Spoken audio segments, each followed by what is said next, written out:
Welcome back to Chess Talk. Today we have a thrilling game filled with amazing attacks and brilliant tactics played between Alireza Firouzja and Grandmaster Falco Bindrick. Now, this is the 2016 World Blitz Championship, and if you'll notice below, it says I am Firouzja for International Master, not GM Firouzja, because he wasn't a Grandmaster yet. He was only 13 years of age. Now, to think of a 13-year-old playing chess this strong is absolutely amazing. Of course, now he's 19 and ranked fourth in the world. And when you see this game, that's not a surprise at all.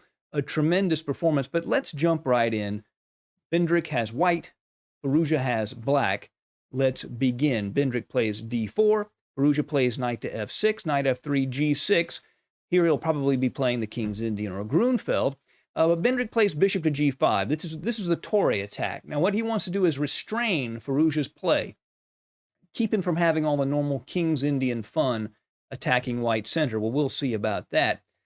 Bishop to g7, knight b to d2, keeping the c-pawn unblocked so it can go to c3 and create a strong point at d4. Also, it keeps the white's knight from jumping into e4. Castles, and now e4. Building a small center and threatening e5, kicking the knight at f6 away. So Firouzja plays d6 to keep that from happening, controlling the e5 square. And now c3. So a modest center against the King's Indian defense. And you'll notice these two pawns, the c3 and d4 pawn, really limit the scope of the g7 bishop. And that's part of the idea, again, behind the Torre, is to restrain counterplay. You don't want to play e5 here because it pins the knight on f6. So you play c5. This is the standard way black plays against the Torre attack on the King's Indian. Bishop to d3, cd4, cd4. Now, it's okay to take on d4 now because this knight is on d2 already. Usually the problem with taking on d4 when a pawn is at c3 is that it allows a knight at b1 to jump into c3. It doesn't have to do that now because the knight's already on d2. A knight to c6, putting pressure on d4. He wants to play bishop to g4, pinning the one knight that defends that square. So what Bindrick does is play h3 to keep the bishop out of g4. h6 hits the bishop retreats to e3, and now e5. Firouzja has to have a stake in the center, and now is the time to strike with e5. The bishop's been kicked back, so the pin isn't there anymore, and he's putting pressure on the center, and particularly the d4 square. Here, d5 is playable, and computers like it. The only problem with it is it gives black a clear line of attack, a clear strategy. He can play the knight to h5, he can play f7, f5, and get very standard King's Indian counterplay. So instead, Bindrick decides to just castle. We'll see he wants to keep this center as fluid as possible. He doesn't want to advance the pawns or exchange the pawns if possible. So knight to h5, threatening to jump into the f4 square. Now knight to b3. When he went to h5, you see the bishop, pawn, and knight all hitting d4, so he has to play knight to b3 to make sure that the d4 pawn is defended if he doesn't want to advance it. a5 comes to kick that knight away, so a4 is played to keep that knight in place. Knight to f4. The knight is aggressively posted on f4.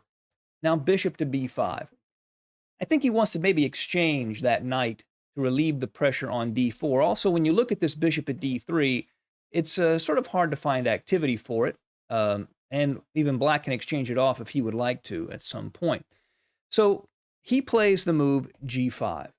Now, it would be a mistake for Firouzja to take on d4 here, because after knight takes, pawn takes, bishop takes, he would lose a piece. So instead, he plays g5, locking this knight in place and gaining space on the king's side, and maybe these two pawns can be used as a pretext to attack white's king later. No spoilers. Pawn takes, and here Firouzja takes with the knight. He doesn't want to take with the pawn because it blocks this bishop at g7. By taking with the knight, yes, he has a weakness on d6, but now look at how many pieces are potentially in the attack. The bishop at c8, these two knights, the bishop at g7 can come into the attack. So Firouzja's pieces are getting some scary activity. Knight to d4, threatening to hop into the weakened f5 square. Queen to f6. Now if the knight hops in, he takes with the bishop and wins a pawn. Rook to c1, going on the open file, and now h5. Threatening to gain space on the king side, and now white's king is starting to sweat. Computers like to move h4 here because after g4, knight to g5, white's doing okay. Firouzja probably would have just taken on h4, and black still has a pretty nice attack. But instead, Grandmaster Bindrick takes on e5. Now pawn takes, and this knight has to make a decision. He can retreat passively. He could go to f3, but then after rook to d8, hitting the queen, queen c2, knight h3 check, gh3, queen takes h3, f3. He's won a pawn, and he's threatening the h3 pawn, so that would not be that great. So he decides to jump into f5. Now, he knows he's losing a pawn, but he says, well, I'm getting rid of the light-squared bishop. Hopefully that will compensate for the loss of a pawn. Bishop takes, pawn takes, queen takes. The problem is Firouzja has now won a pawn, and he still has a very nice attacking setup. Rook to c7, rook to the 7th rank, rook a to d8, attacking the queen on d1, queen to b1. So Grandmaster Bindrick, sensing the pressure on his king, wants to trade off queens. Makes a lot of sense. But for the very same reason, wanting to keep pressure on the king, Firouzja does not trade the queens. He plays e4, blocking that line of sight with the queen at b1. Rook takes b7, and now bishop to e5.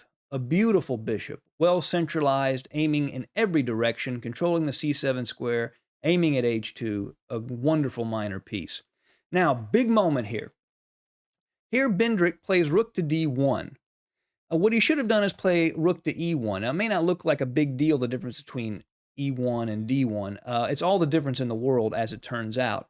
With rook to e1, if Firouzja plays knight h3 check, after pawn takes, queen takes, it looks like a good attack from black, but what Bindrick could do is take on e4 with the queen, and now he can retreat and defend on g2. The problem with the other line is the rook's on d1, so that does not work. The best move here would have been knight takes g2. After king g2, queen f3, king g1, g4, black still has a very vicious attack, and computers think this is equal, but I wouldn't want to be white here. But in the game, Bindrick plays rook to d1, a big difference. And now, knight takes a3 check. And if Grandmaster Bindrick takes the knight, now queen to h3, and you can't take on e4 because rook to d1. You just lose the rook, and, well, you get mated very quickly. Well, what if he goes ahead and just trades rooks first? That makes sense, but that doesn't work. This long line is the reason. It had to be really great to see this in a game. Bishop h2, king h1, bishop e5, check, king g1, rook d8. A very strong attack. The problem is, the threat is queen check, wins the queen on b1. So let's say rook to d7 to block. You just come back, then queen h2, and you'd win the queen. So that's all the difference in the world. So Grandmaster Bindrick doesn't take the knight. He plays the king to f1. However, Firouzja's response is crushing. He plays knight to f2. Not only is he threatening the rook on d1, he's threatening a discovery from the queen on f5. Absolutely devastating. Grandmaster Bindrick plays bishop to f2, but then bishop to g3, taking advantage of the pinned bishop, threatening mate on f2, and there's nothing he can do about it. If he tries to defend with the queen, let's say, just rook to d1 check, and the queen takes, queen f2 mate. If he tries to defend with the rook, you just take the rook. That's it.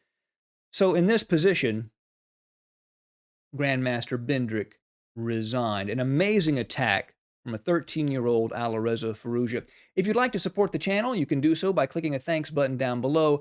And even after going over this great game from Alireza Firouzja, there is still some great chess that you are missing out on. To fix that problem, believe it or not, the video you're going to want to watch is this video right here. So be sure to turn in to that video for another great game from Alireza Firouzja.